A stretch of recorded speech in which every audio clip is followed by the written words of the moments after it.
हो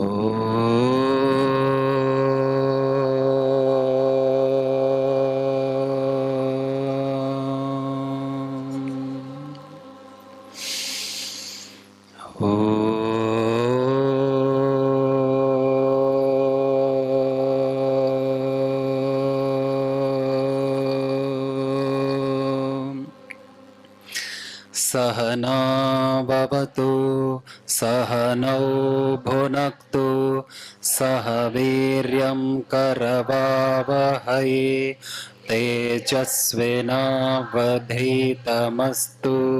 मा विद्विषावहै। ओम शांति शांति शांति।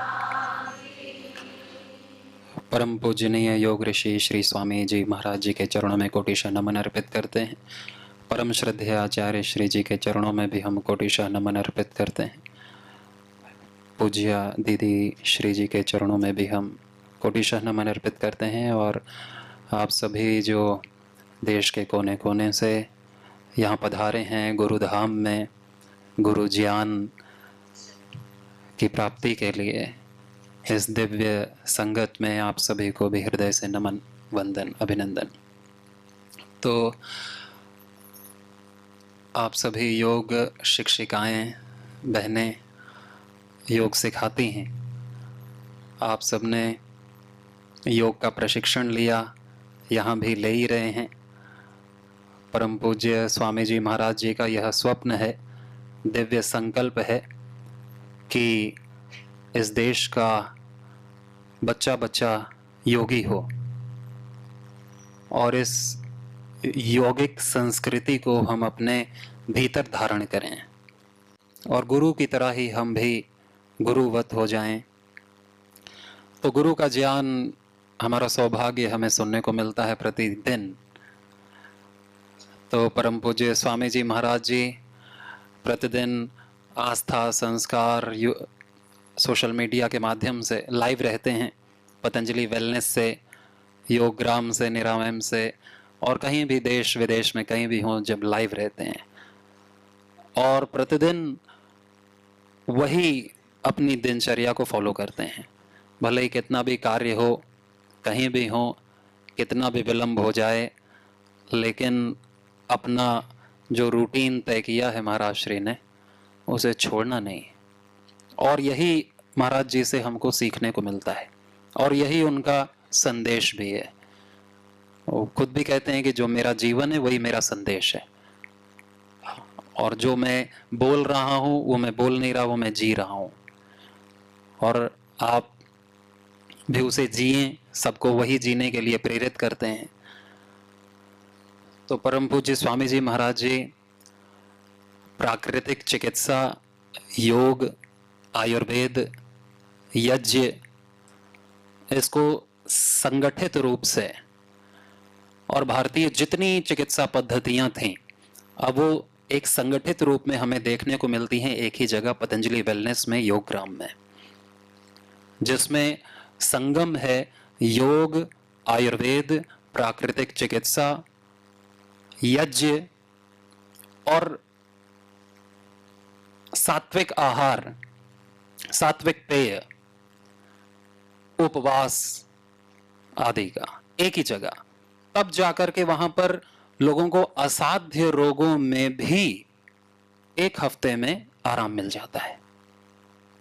जिनको ज्यादा आवश्यकता होती है वो फिर 2 हफ्ते भी रुकते हैं, 3 हफ्ते भी रुकते हैं, महीने भर भी रुकते हैं। और क्यों रुकते हैं? क्योंकि उनको लाभ होना शुरू हो गया है।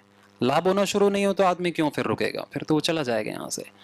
लेकिन वो मोटिवेट हो जाते हैं कि अरे जो मेरे को कहीं भी लाभ नहीं मिला, किसी भी दवाई से, किसी भी ऑपरेशन से, वो मुझको यहां मिल रहा है और इन चीजों से मिल रहा है जिससे मेरे को उम्मीद भी नहीं थी कि मेरे को केवल आसन करने से, प्राणायाम करने से ये कैसे लाभ हो जाएगा मेरे को। पहले आदमी आता है तो यही सोचता है कि केवल ये आहार लेने से, उपवास करने से, भूखे रहने से और ये सब मिट्टी पानी जल की चिकित्सा लेने से हम कैसे ठीक होंगे। हमारा तो रोग बहुत बड़ा है, क्योंकि आदमी रोग को बड़ा मानता है और अपने परंपरागत ज्ञान को छोटा मानता है, गुरु ज्ञान को यहाँ भूल कर देता है और फिर वो फंस जाता है संसार के भ्रम माया जाल में। वहां जब फिर आते हैं, महाराज जी को सुनते हैं सुबह सुबह और फिर उस पद्धति में रुकते हैं हफ्ते भर, तो उनको पता चलता है रिवर्स गियर लग गया, लाभ होना शुरू हो गया, दर्द कम हो गए, ऊर्जा आ गई, कम खा रहे हैं तो भी ऊर्जा बनी हुई है और शरीर पतला हो रहा है। पहले तो पतला नहीं होता था, मोटा ही हो रहा था, अब तो वजन भी घट रहा है, गांठें भी कम हो रही हैं, क्रेटिनाइन लेवल भी डाउन हो रहा है और जितने मार्कर्स थे वो सब ठीक हो रहे हैं। हाँ, तो ये सारी चीजें उसको महसूस होती हैं, तो फिर वो कहता है मैं तो और रुकूंगा, अभी मैं घर क्यों जाऊं, क्योंकि घर में उतना फिर हो नहीं पाता है। जिनको कॉन्फिडेंस है कि घर पे भी कर पाएंगे संयम, तो फिर वो घर जाकर के ठीक करते हैं। कुछ तो ठीक होकर के आते हैं बताने के लिए कि हम ठीक हो गए इससे। और केवल ये जो चिकित्सा पद्धति है, ये दिनचर्या है, ये केवल रोगियों के लिए नहीं है। ये भी भ्रम है कि प्राकृतिक ये योग केवल रोगियों के लिए है। ये तो स्वस्थ व्यक्ति को सदा स्वस्थ ऊर्जा से भरे हुए रहने के लिए ये भगवान ने, ये ऋषियों ने ये हमको ज्ञान दिया है। ये रोगियों के लिए नहीं है। हाँ, रोगी करेगा तो वो ठीक हो जाएगा और स्वस्थ व्यक्ति करेगा तो वो परम स्वस्थ होगा, आत्मा से स्वस्थ होगा, शारीरिक रूप से भी, मानसिक रूप से भी और आध्यात्मिक रूप से भी, तीनों स्तरों पे वो स्वस्थ होगा। तो आप सब योग तो जानते ही हैं, परम पूज्य स्वामी जी महाराज जी को सुनते हैं और महाराज श्री ने योग को सबसे अधिक जिसकी जरूरत, जैसे लोग परेशान थे रोग, उससे जोड़ा। नहीं तो योग एक पहले साधना पद्धति के रूप में ज्यादा था। योगी लोग करते थे योग साधना सिद्धि प्राप्ति के लिए, अपने हठ योग में कुंडलिनी जागरण के लिए, ध्यान के लिए।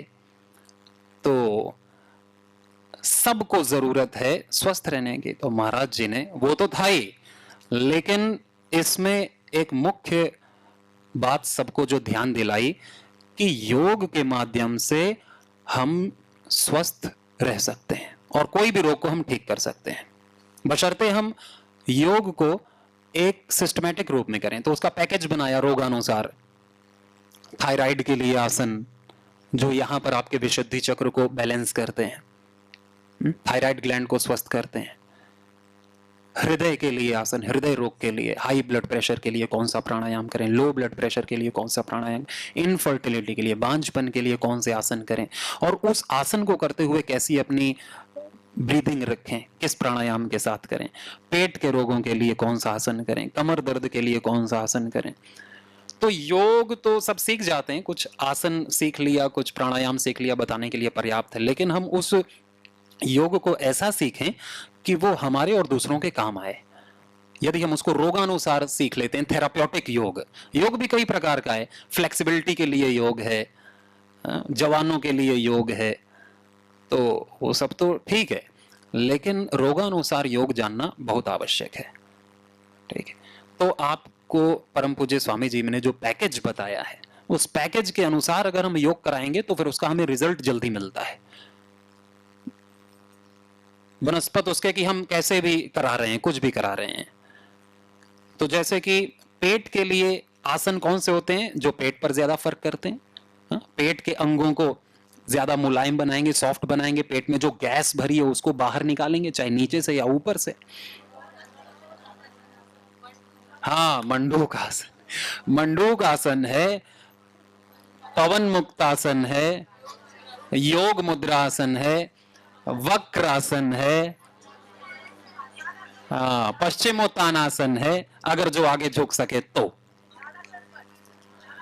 वक्रासन, अर्ध मत्स्येंद्रासन, शशक आसन, गोमुख आसन, लेट करके नौका आसन, उत्तान पादासन, पादांगुष्ठ नासा स्पर्शासन, सेतु बंधासन। हाँ, जिसको कमर दर्द है तो वो एक एक पैर से करते हैं, फिर वो दोनों पैर से एक साथ नहीं करते हैं। हाँ, है तो बहुत सारे, लेकिन उसमें हमें देखना पड़ेगा ये व्यक्ति वो कर पाएगा कि नहीं कर पाएगा। ठीक है, सर्वांग आसन, हल आसन हम सबको नहीं करा सकते हैं। ठीक, तो हाँ, भले ही व्यक्ति 2-3 आसन ही करे, लेकिन अगर उसे 10 से 20 मिनट तक करेगा तो उसको पूरा लाभ मिलेगा। अगर वो सारे आसन भी कर रहा है और 1-1 मिनट ही कर रहा है, आधा-आधा मिनट ही कर रहा है, तो उसको लाभ नहीं जल्दी पड़ेगा। हाँ, कुछ तो लाभ पड़ेगा ही, लेकिन उसको फुल लाभ चाहिए और तुरंत चाहिए, 1-2 दिन में ही चाहिए, तो वो 10 से 20 मिनट तक अगर मंडूक आसन करता है ना, तब जाकर के उसकी इंसुलिन चाहे वो 25 यूनिट 50 यूनिट भी हो, 1 हफ्ते में छूटती है योगग्राम में, 1 हफ्ते में। हाँ, बाकी वो अपना डाइट और औषधि तो लेता है, फिर खीरा ककड़ी करेला आदि का जो जूस है और अपनी मधु ग्रेट मधुनाशनी है, उपवास है, थेरेपी वो तो करेगा। लेकिन सुबह शाम, सुबह भी 2.5 घंटा योगाभ्यास होता है और शाम को भी 2 घंटा योगाभ्यास होता है, तो 4.5 घंटे योगाभ्यास होता है। सबसे बड़ी थेरेपी, क्योंकि पता है मूल चीज तो योग है। अगर व्यक्ति योग नहीं करेगा, अपने कुटिया से निकलेगा नहीं कि मैं सुबह कैसे जल्दी उठूं, सोएगा, आलस करेगा और शाम को भी घूमेगा फिरेगा, योग ग्राम में आके भी अगर नहीं करेगा और सोचेगा केवल मेरा दवाई खाने से, केवल मेरा थेरेपी लेने से ठीक होगा, तो उसको लाभ नहीं पड़ता है। फिर वो कहता है कि आप तो कहते हैं कि हर दिन 1-2 किलो वजन कम होता है, मेरा तो पूरे 1 हफ्ते में 2 किलो ही कम हुआ। फिर बाद में पता चलता है वो रूम से ही नहीं निकलता है, उसका 2 किलो कम हुआ, इसमें भी ताज्जुब होता है कि कैसे हुआ। वो भी उसके उपवास रहने से हो गया वो। हाँ, तो शरीर प्राकृतिक चिकित्सा में माना जाता है कि चिकित्सा रोग की नहीं, रोगी की करनी है। चिकित्सा रोग की नहीं करनी, रोगी की करनी और पूरे शरीर की करनी है, एक अंग की नहीं करनी। तो ये प्राकृतिक चिकित्सा के मूल सिद्धांत हैं। मूल सिद्धांत क्या है प्राकृतिक चिकित्सा के? कि शरीर एज अ होल है, हमें पूरे शरीर की चिकित्सा करनी है, एक अंग की नहीं कि दूसरा अंग खराब हो रहा है उस पर कोई भी फर्क पड़े, हम तो केवल आंख ही केवल कहते हैं हमें तो आंख खराब है, अरे आंख खराब है डायबिटीज के कारण से, उसे ठीक कर। तो सिम्टम्स तो हमको हर जगह दिखेंगे ही, लेकिन हम अगर पूरे शरीर की चिकित्सा करेंगे, पूरे शरीर को रोग मुक्त करेंगे, तो स्किन से भी जो भी स्किन में प्रॉब्लम है वो भी ठीक होगी, आंखों में जो प्रॉब्लम है वो भी ठीक होगी, हृदय में जो प्रॉब्लम है वो भी ठीक होगी। तो प्राकृतिक चिकित्सा का सबसे पहला तो यही सिद्धांत है कि हर रोग एक है, हर रोगों की चिकित्सा भी एक है।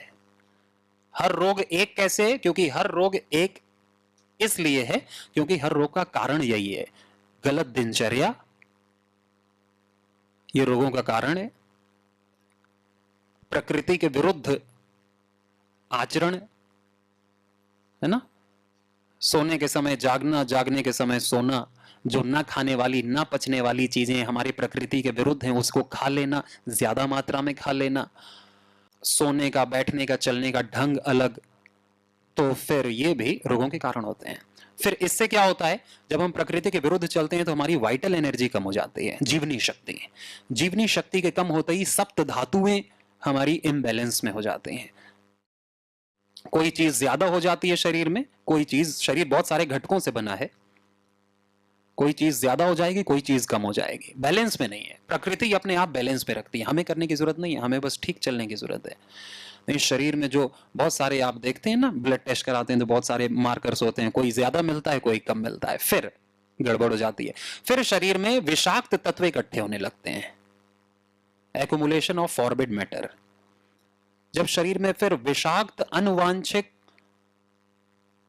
तत्व जब इकट्ठे होने लगेंगे, फिर ब्लड सर्कुलेशन में दिक्कत आएगी, फिर न्यूट्रिशन का सर्कुलेशन नहीं हो पाएगा, ऑक्सीजन का सर्कुलेशन नहीं, फिर वहां पर रोग पनपता है। और फिर उस रोग की ठीक जल्दी चिकित्सा नहीं की गई तो वो रोग फिर जीर्ण हो जाता है, क्रॉनिक हो जाता है, अगर उसकी ठीक समय पर और उचित चिकित्सा नहीं की गई। और चिकित्सा क्या, ये तो रोगों का एक ही कारण है, बस हर रोग का यही कारण है। और चिकित्सा क्या है, बस उन्हीं विषाक्त तत्वों को शरीर से निकालना। 9 द्वार है ना, 9 द्वारों की साफ सफाई, जो भी हमारे पास स्किन भी, तो स्किन में भी बहुत सारे छोटे छोटे अनंत बहुत सारे द्वार हैं, तो उससे भी शुद्धि। तो शरीर के जो शुद्धि की प्रक्रिया है उसको, उस पर ध्यान दिया जाता है प्राकृतिक चिकित्सा में कि कचरा शरीर में न जमने पाए। तो जब हमारे शरीर से जो फॉरबिड मैटर्स है वो बाहर निकलेंगे, और वो कैसे निकलते हैं, जब हम पसीना बहाते हैं। और इस पर महाराज जी सबसे ज्यादा जोर देते हैं कि सुबह सबको पसीना निकालना ही निकालना है, और पसीना निकलेगा व्यायाम करने से, तीव्र व्यायाम करने से। तो 10 से 15 मिनट का तीव्र व्यायाम आवश्यक है। हाँ, अब जिनको ज्यादा अर्थराइटिस है, बहुत ज्यादा मोटापा है, तो वो तो नहीं कर पाएंगे, तो फिर उनको तो प्राणायाम ही कहते हैं कि पहले प्राणायाम करके आप स्टेबल हो जाओ, औषधि लेकर के स्टेबल हो जाओ।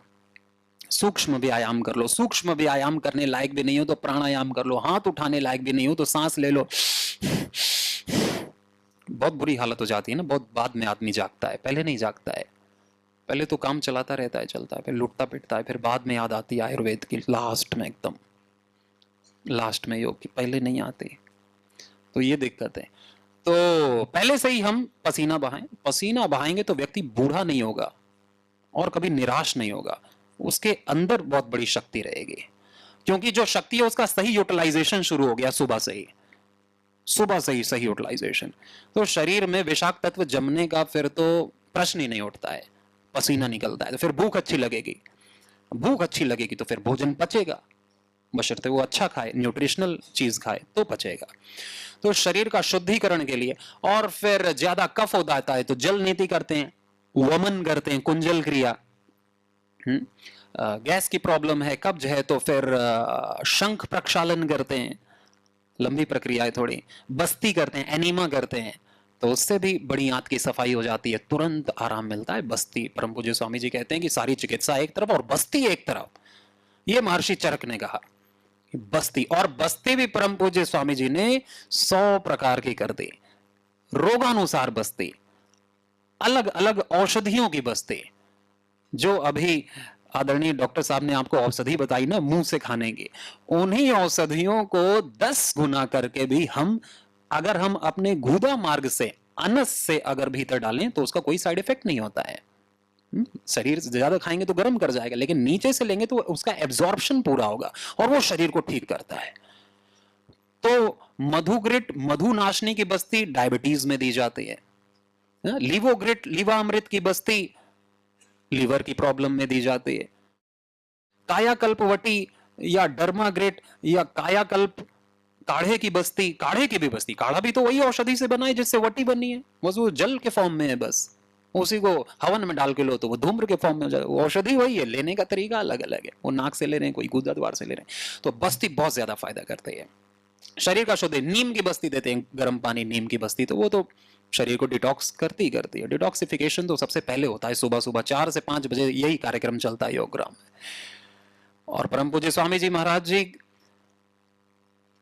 प्रतिदिन जल नीति करके दिखाते हैं खुद से ही, क्योंकि सबसे अधिक दिमाग को तेज करने के लिए, आंखों की शक्ति बढ़ाने के लिए, स्मरण शक्ति बढ़ाने के लिए, और कफ के रोगों को दूर करने के लिए, साइनस आदि के प्रॉब्लम, छींक, नजला, कोल्ड, कफ की समस्या को, बालों की समस्या को, ग्रे हेयर्स हो जाते, उन सब की समस्या को दूर करने का सबसे उत्तम उपाय जल नीति है, रबड़ नीति है।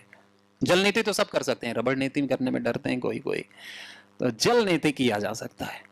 और जल नीति के बाद फिर थोड़ा कपालभाति भी करना चाहिए कि पानी ना फंसा रहे अंदर कम से कम। और फिर नाक में नस्य बादाम के तेल का या देशी गाय के घी का, तो वो भी दिमाग के लिए अच्छा है। ज्यादा कफ होता है तो अणु तेल का नस्य या ज्योतिषमती का नस्य करते हैं, नाक में ड्रॉप्स डालते हैं, और अगर ज्योतिषमती ज्यादा लगता है तो अणु तेल के साथ थोड़ा डाइल्यूट कर लेते हैं, या त्रिकुटा के पानी का भी, रीठा के पानी का भी नस्य कराते हैं, तो कफ बाहर निकलता है। तो कफ की समस्या इससे ठीक हो जाती है, क्योंकि कफ क्या है, कफ भी जो है विषाक्त तत्व ही है। शरीर में अगर बैलेंस में है तो ठीक है, इम्बैलेंस में है तो फिर वो हानि करेगा। ज्यादा कफ, सांस नहीं जाएगी अंदर, फेफड़े चोक हो जाएंगे, फिर कफ के लिए फिर व्यक्ति डिकोल टोटल लेता है, डोलो लेता है, फिर कफ सूखा लेता है, अंदर एकदम टाइट हो जाता है, थक के जम जाते हैं, फिर पूरी सांस नहीं जाती, सांस फूलती है, फिर हार्ट भी कमजोर होता है क्योंकि उसको पूरी सांस नहीं, पूरी एनर्जी, पूरे शरीर ही डिस्टर्ब हो जाता है क्योंकि ऑक्सीजन नहीं मिल रही शरीर को। तो इस तरह बहुत सारे विषाक्त तत्व इकट्ठा होते हैं। तो ये प्राकृतिक चिकित्सा का ये सबसे पहला नियम है, सिद्धांत है कि हर रोग एक और उनकी चिकित्सा भी है। हर रोग एक कैसे, क्योंकि वो विषाक्त तत्वों के इकट्ठा होने से ही वो रोग होता है। और विषाक्त तत्व इकट्ठा क्यों हो रहे हैं, क्योंकि हम प्रकृति के विरुद्ध अपना आचरण कर रहे हैं। इसलिए प्रकृति के अनुरूप करें तो फिर तो प्रकृति के अनुरूप क्या है, अपनी ठीक दिनचर्या, जैसे महाराज जी की है वैसी ही दिनचर्या। हफ्ते में एक बार षटकर्म कर लें, प्रतिदिन पसीना बहाएं, हफ्ते में एक दिन उपवास करें, दिन में 2 बार सात्विक आहार लें, अच्छी मात्रा में जल पिए 8-10 ग्लास, और भगवान का भजन करें, वो भी आवश्यक सत्संग, कि हमारा फिजिकल हाइजीन भी और मेंटल हाइजीन भी रहे, वो ज्यादा जरूरी है। नहीं, ज्यादातर रोगों का कारण आज मानसिक चिंतन है, आलस्य है, प्रमाद है, दुर्भावना है, दुर्विचार है। और फिर प्रकृति खुद चिकित्सक है, ये दूसरा बड़ा सिद्धांत है कि प्रकृति स्वयं में सबसे बड़ी चिकित्सिका है, और ये शरीर प्रकृति का ही तो हिस्सा, ये स्वयं अपने आप को हील करता है स्वयं। जैसे सर्दी बुखार हो जाता है तो अपने आप ठीक होता है कि नहीं? अगर शरीर चिकित्सक नहीं होता तो अपने आप नहीं ठीक होता। शरीर में हमारे व्हाइट ब्लड सेल्स हैं, इम्यूनिटी है, नेचुरल इनेट इम्यूनिटी है, जन्म से ही भगवान ने हमें दी है, रोगों से लड़ने की क्षमता, प्रतिरोधक क्षमता। वो कोई भी चीज अगर गलत अंदर जाएगी तो उसको बाहर फेंकने का काम करेगी। ज्यादा चीज इकट्ठी हो जाती है तो दस्त लग जाते हैं, वो भी ठीक होने का ही प्रोसेस है। उल्टी आ जाती है, फूड पॉइजनिंग होता है तो वो भी ठीक होने का प्रोसेस है। ज्यादा ही वायरस चला गया तो सर्दी हो जाएगी, वो कफ के माध्यम से चिपक के सारे चीज बाहर निकलेगा, खांसी से, कफ से। तो इन्हें मित्र रोग का है। जो तीव्र रोग हो जाते हैं कभी कभी, वो मित्र रोग हैं। तो यानी कि शरीर के डिटॉक्सिफिकेशन की प्रक्रिया है, उसको रोकना नहीं चाहिए गोली खा करके, वो सामान्य रूप से प्राकृतिक चिकित्सा से उसको ठीक करना चाहिए। जैसे कि अगर हमको बुखार हो जाता है तो डोलो नहीं लेनी अपने को, पैरासिटामोल नहीं लेनी, नहीं तो लीवर खराब हो जाएगा, पैंक्रियाज खराब हो जाएगा। बच्चों को टाइप 1 डायबिटीज का यही मुख्य कारण है। तो गिलोय लेना, ज्वरनाशक लेना, कि अपना इम्यून सिस्टम अपने को हम अच्छा करें। मिट्टी पट्टी करते हैं, वेट पैक करते हैं, सर्दी जो हो जाता है तो नस्य करते हैं, स्टीम भाफ लेते हैं, होम नस्य करते हैं, गलारे करते हैं, और तिक्त कटु रस की औषधि लेते हैं, त्रिकुटा चूर्ण लेंगे, शीतोपलादी लेंगे, आदि आदि, श्वसारी प्रवाही लेंगे, श्वसारी क्वाथ लेंगे, श्वसारी वटी लेंगे। तो आयुर्वेद से ही हमें ठीक करना है अपना बुखार और अपनी सर्दी। अगर हमने इसके लिए गलत चिकित्सा ली तो यही फिर आगे जाके क्रॉनिक डिजीज का कारण बने, असाध्य रोगों का कारण बनेगा, क्योंकि हमने और केमिकल इकट्ठा कर लिए शरीर में। पहले ही केमिकल थे और उसको गलत मानते हैं कि कफ निकल रहा है, कफ को मत निकलने दो, तो कफ तो अंदर जमेगा ही, ऊपर से हमने केमिकल और अंदर डाल लिए। तो इसलिए जितना भी ये प्राकृतिक हमको शुद्धिकरण कर रही है तो उसमें हमें रोक नहीं लगाना, उसमें हमें उसका साथ देना है। इससे ये कफ अच्छा है, बाहर निकल जाए, जितनी जल्दी निकले उतना अच्छा है। तो और फिर अगला सिद्धांत है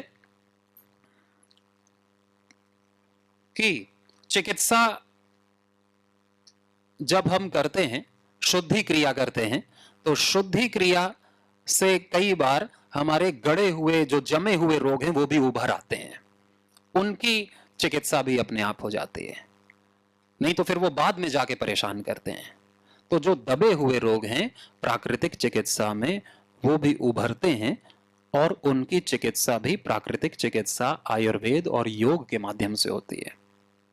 क्योंकि इंटीग्रेटेड है, इंटीग्रेटेड योग अभ्यास। इंटीग्रेटेड यही तो है, केवल आसन नहीं, आसन के साथ प्राणायाम भी, ध्यान भी, आहार भी, औषधि भी, प्राकृतिक आयुर्वेदिक दिनचर्या भी। तो ये है इंटीग्रेटेड योग प्रैक्टिस, जो आपको सीखनी है, सीख ही रहे हैं, पढ़ करके, सुन करके, देख करके, और एक्सपीरियंस से, खुद के, दूसरों के। प्राकृतिक चिकित्सा में सबसे अधिक जिस पर जोर दिया जाता है वो है शुद्धिकरण, और फिर शुद्धिकरण के बाद जो शरीर में आहार है, दूसरी सबसे महत्वपूर्ण चीज है कि आहार ही औषधि है। क्योंकि प्राकृतिक चिकित्सा में दूसरी औषधियां नहीं है, आहार ही औषधि है। एक तो पूरा शरीर खाली किया, उपवास किया, और शरीर में वो चीज डाली जो उसके लिए परम आवश्यक है, परम औषधि है। तो आहार ही औषधि है।